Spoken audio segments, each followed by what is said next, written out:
Mom, where are you? I just got home from my night shift and I don't see you anywhere.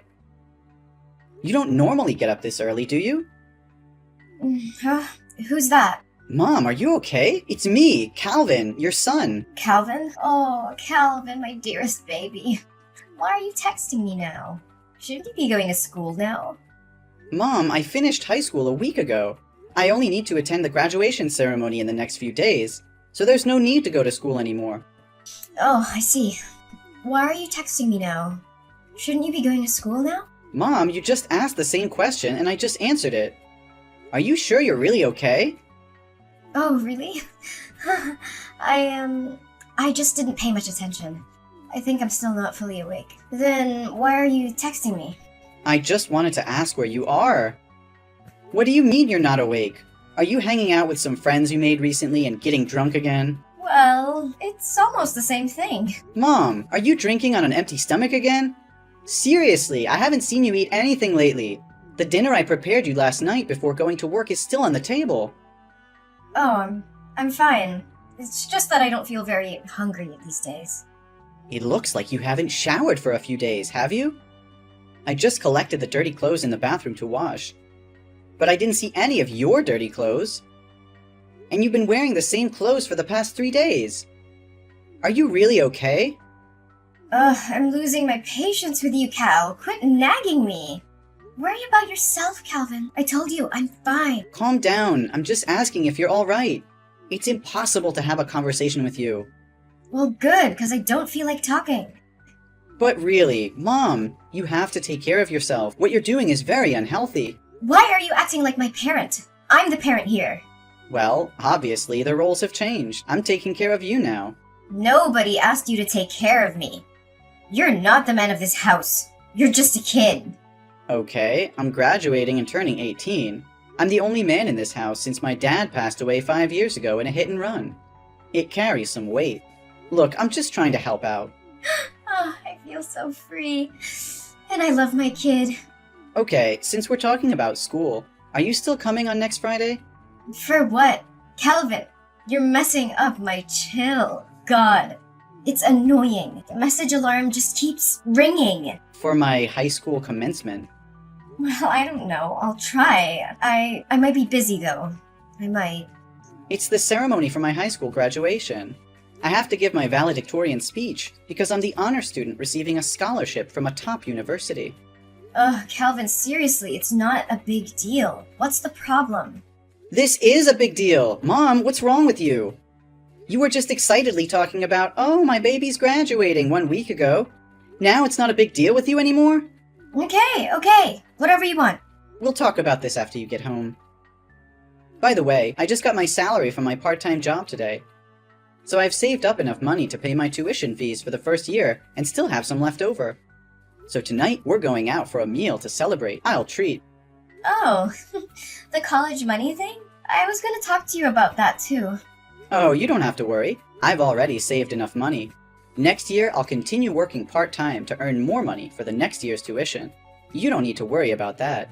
Oh my god, Mom, where's all my money? I just checked my money box and it's empty. What happened? Is there a thief in the house? No, the room was immaculate, with no signs of rummaging. It's like the person who took the money knew exactly where I hid it and went straight for it. Mom, it was you, right? What? How could you suspect me? Why not one of your friends or somebody else? Come on, Mom. I haven't told anyone about saving this money except you. I've never brought friends home, so how would they know where I hid the money? The digital password on the money box shows no signs of tampering, and the password is a special sequence of numbers between you and me. Only the two of us know it. Fine, it was me, but you shouldn't doubt your own mother, Cal. What? Did you spend my money without even consulting me? Do you realize that's the money I've been saving for 3 long years? I had to work 2 or 3 part-time jobs during the holidays, and even take on night shifts. Even during the school term, I worked as a babysitter or gardener for the neighbors just to save every penny.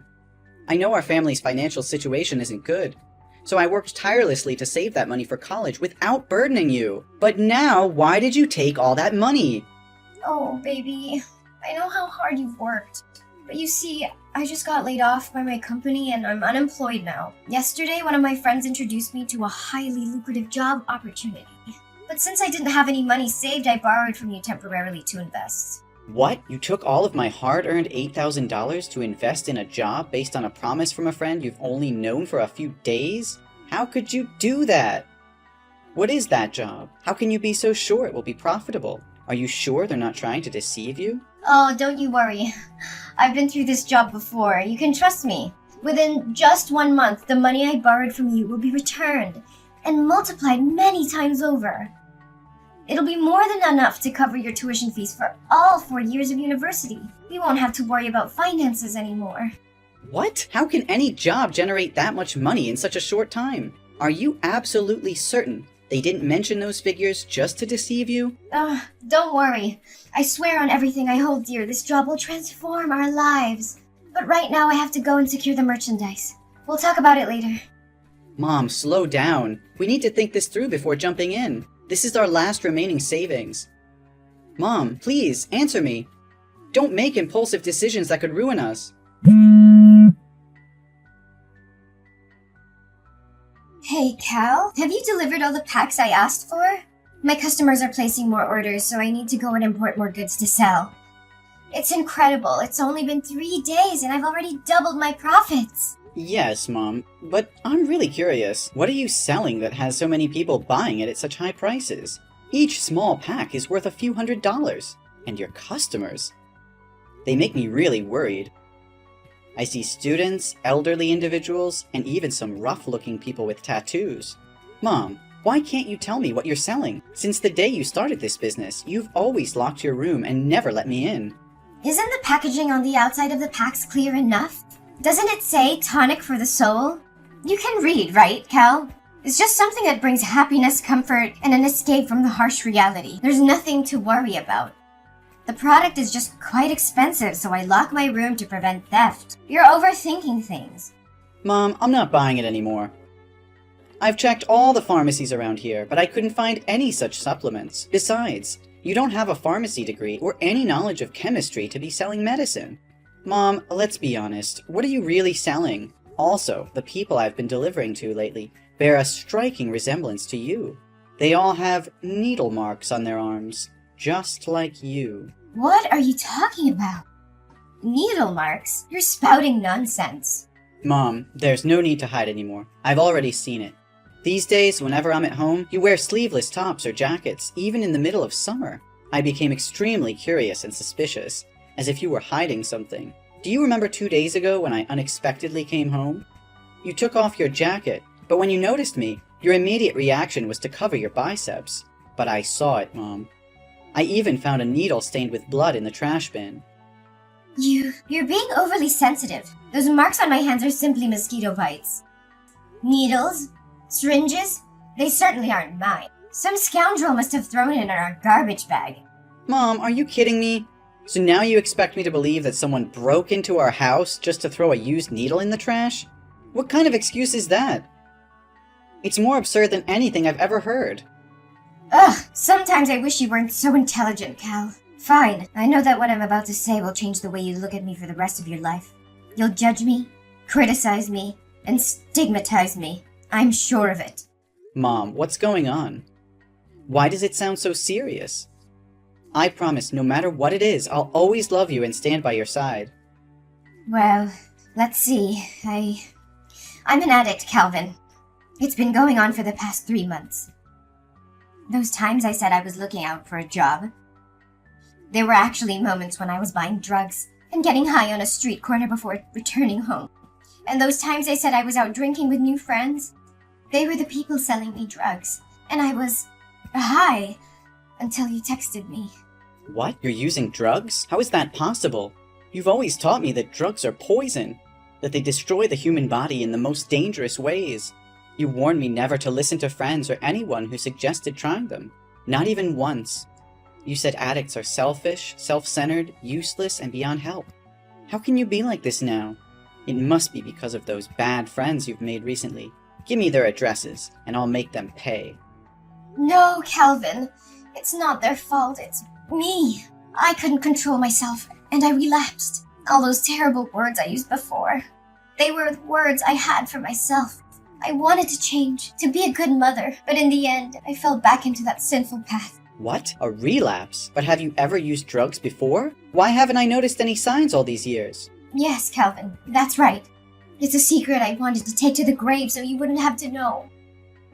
The truth is, I've been battling addiction since I was 14 years old. When your grandparents divorced when I was young, no matter where I lived, they were often away on business trips. That left me with a lot of freedom and the pocket money they gave me. It was a recipe for disaster. I made a friend, someone I thought was amazing, and we had a lot of fun together. But one day, when I went to her house, I met her mother. She was an addict, and she offered me my first OxyContin. She simply said, "You should try it."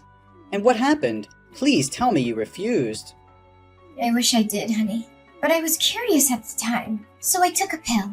The thought that crossed my mind was, I want to feel like this for the rest of my life. It was the perfect escape for me. And from that moment on, I spiraled into addiction, using all the money my parents gave me to buy drugs every day. But then they found out I was high in my room, so they cut off my funds. But the grip of addiction was unbearable, so I became a drug dealer for my friend's mother in exchange for my own supply. For 6 years since I first tasted the allure of drugs, I tried various stimulants, from heroin to synthetic substances. And during that time, I mistakenly believed I was living in heaven. But you said you'd recovered from addiction. What happened, Mom? That's true. Something heartbreaking happened that jolted me awake from my complacency. My best friend died of an overdose right before my eyes, and I was too high at the time to help her. By the time I regained my senses and called for an ambulance, it was already too late. I blame myself every day because I introduced her to drugs. Despite growing up with an addicted mother, she fought hard not to become like her. But it was my influence that led her down that path. I was desperate at that time and got caught by the police, who sent me to a youth rehab center. It was there that I met your father. How was my dad? I thought you met him while he was working as a doctor at the local hospital. Why did you meet him in rehab? Your father was actually an intern at the rehab facility that year. Unlike others, he didn't treat addicts like me as scum. He was compassionate and supportive throughout my recovery journey. We grew close, and he became my beacon of hope. Since then, I have stayed away from drugs. So why, after almost 18 years of being clean, did you fall back into addiction? After your father passed away, I fell into a deep depression, feeling unloved and contemplating suicide. The thought of leaving you alone in this world held me back.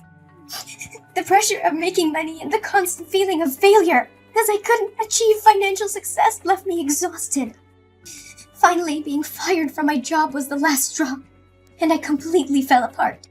Why didn't you tell me all of this earlier? I foolishly believed that everything was fine. Don't blame yourself, honey. It's not your fault. It's my own incompetence. I was so consumed by grief that I went to a bar to drown my sorrows. And there I happened to encounter the mother of my late best friend. She approached me, and I, being foolish, disclosed my situation to her. She manipulated me once again into selling drugs in this area. Initially, I hesitated, but she both seduced and threatened me. She said if I didn't become a drug dealer again, she would come to you and expose all my embarrassing past. And the allure of making a lot of money convinced me to give in to her offer. What? Please don't tell me. Inside those packs are drugs. Mom, that's illegal. I even helped you deliver them today. Not only will you end up breaking the law and going to jail, but I could also get caught, and it would ruin my future. Oh, don't worry, honey. They won't arrest you. You're still just a kid, and they didn't arrest me back in the day. You were just helping me with the deliveries today. If the police found out, just say you didn't know anything. Mom, I'm 18 years old. I'm an adult, and I'm old enough to face the consequences of my actions with the law. What? No way. I always thought of you as just a kid. What should I do? I've not only shattered my image as a good mother, but I've also jeopardized your future. I never wanted this for us, Calvin.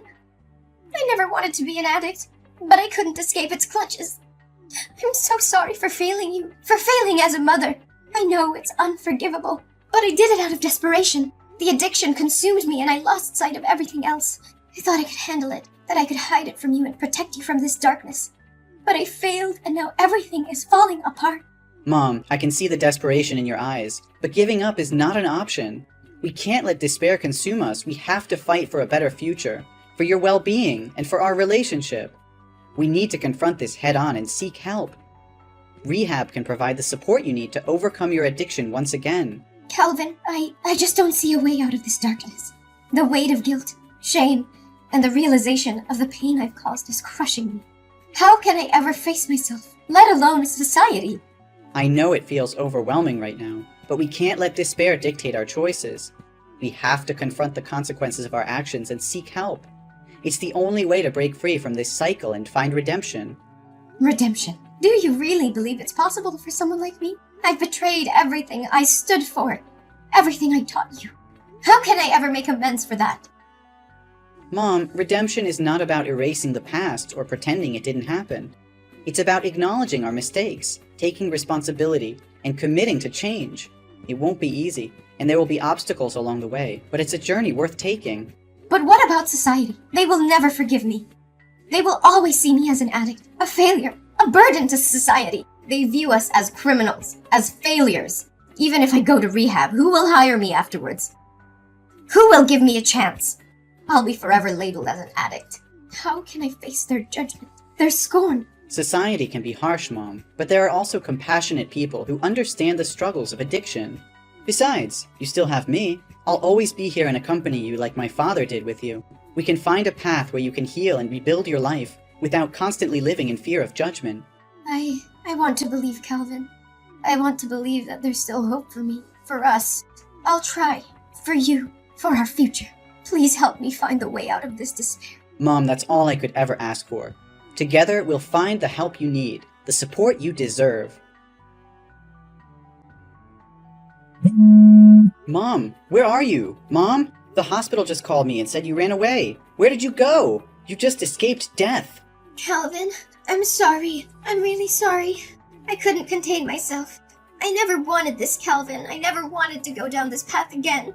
But the pain, the emptiness inside me grew so intense that I found myself drowning in desperation. I thought I could handle it, that I could find an escape. And then the devil's whispers echoed in my ears, tempting me with false promises of relief. Why don't you just let me die of an overdose? Why are you trying to save my life? And now I have to live in humiliation. I don't dare see you again. Mom, please don't say that. Don't give up on yourself. I can't bear the thought of losing you. I'm scared, Mom. Scared of what might happen if I can't find you in time. You have no idea how scared I was yesterday morning. I was getting ready to go to school for the graduation ceremony when I heard a loud noise coming from your room. I felt so nervous, so I opened the door to check. The scene I witnessed still haunts me. You were lying on the ground with a needle in your lap, covered in vomit and foaming at the mouth. Your whole body was twitching, and it seemed like you'd passed out. I was terrified and immediately called 911. If I had left even a little bit earlier that day... Calvin, I'm so sorry for putting you through all this pain. I never wanted to hurt you. The depths of my despair consumed me, clouding my judgment and blinding me to the love and support you've given me. Mom, you're not alone in this. I know it's hard, but we can fight through it together. Your life is worth living, worth fighting for. I won't let you slip away into darkness. Please, let me help you. Help me? Calvin, I'm beyond help. I've let you down, failed as a mother, and now I'm dragging you into the depths of my own despair. I can't bear to see you suffer because of me. No, Mom, you haven't failed me. We all make mistakes, and I refuse to believe that this defines who you are. You're so much more than your addiction. You're my mother, the one who raised me, loved me, and supported me. I can't abandon you now, not when you need me the most. But Calvin, don't you see? I'm trapped in this vicious cycle. Every time I try to escape, it pulls me back in. I can't bear the pain, the shame, and the weight of my own mistakes. It feels like there's no way out. Mom, I can't just stand by and watch you carry this burden alone. The guilt and shame will eat you alive, and I can't let that happen. We have to go to the police together, confess everything, and reveal who provided you with those drugs. We can't let them get away with destroying our lives. No, Calvin! I won't let you sacrifice your future for me. You deserve a chance at a normal life. free from the consequences of my actions. I can't bear to see you suffer because of my mistakes. I'm already drowning in guilt, and I can't drag you down with me. You think I care about a normal life? Mom, all I care about is you. We're a family, and families stick together no matter what. I won't let you face this alone. We'll face the judgment, the discrimination, and the consequences together. I won't abandon you in your darkest hour. Calvin, you don't understand. Society will never accept us. We'll be branded as criminals, as addicts, and it will haunt us for the rest of our lives. I can't bear to see you suffer because of my mistakes. I want better for you, a chance to break free from the cycle of pain. Better for me? Do you think I'll ever be better if I abandon you now? We can't escape our past, Mom. It will always haunt us, no matter how much we try to hide. The only way to truly move forward is to face it head on, to take responsibility for our actions. You think there's still hope for me? Look at me, Calvin! I'm a broken, hopeless mess. It's too late for me, Calvin. I'm tainted, damaged beyond repair. But you still have a chance. You're young, talented, and full of potential. Save yourself and leave me behind. It's the only way for you to have a future worth fighting for. I'd rather face the consequences alone, no matter how severe they may be. No, Mom, I won't leave you behind. We're in this together through thick and thin. I can't imagine a future without you, and I won't let you give up on yourself. We'll face the world together, and we'll prove them wrong. We'll show them that love and support can conquer even the darkest of times. Just come back to the hospital, okay? After you completely recover, we'll go to the police station together. I'm terrified, Calvin. Terrified of the unknown, of what lies ahead of us. But seeing the determination in your eyes, the unwavering love you have for me, gives me a glimmer of hope. Maybe, just maybe, we can find a way to rebuild our shattered lives together. Let's face this storm, hand in hand, and never let go. After a long and arduous legal process, Mom was sentenced to 7 years in jail for her involvement in illegal drug trafficking. It was a heavy blow to both her and me, knowing they would be separated for such a long time. However, there was a glimmer of hope amidst the darkness. During the trial, Mom made a courageous decision. She decided to reveal the identity of the leader of the drug ring, providing crucial information to the authorities. Her willingness to cooperate and assist in dismantling the operation earned her a reduction in her sentence. Instead of serving the full 7 years, her sentence was reduced to 5 years. As for me, the court recognized my genuine remorse, and the fact that I had been caught up in my mother's desperate struggle. Despite my involvement in transporting drugs, the judge saw potential for my rehabilitation, and granted me a suspended sentence of 1 year, giving me a chance to turn my life around. The sentencing was bittersweet, as we knew we would be apart for a considerable period. But it was also a turning point, a chance for us to rebuild our lives and make amends. We held on to the hope of a brighter future, even in the face of adversity. While Mom served her time behind bars, I dedicated myself to self-improvement. I pursued education and counseling, determined to break free from the shadows of the past. I surrounded myself with positive influences, and used my experience to raise awareness about the dangers of drug addiction. As the day of my mom's release approached, I eagerly awaited her return. I had grown into a responsible and compassionate young adult, ready to support her transition back into society. Together, we embraced the second chance life had given us, determined to make the most of it.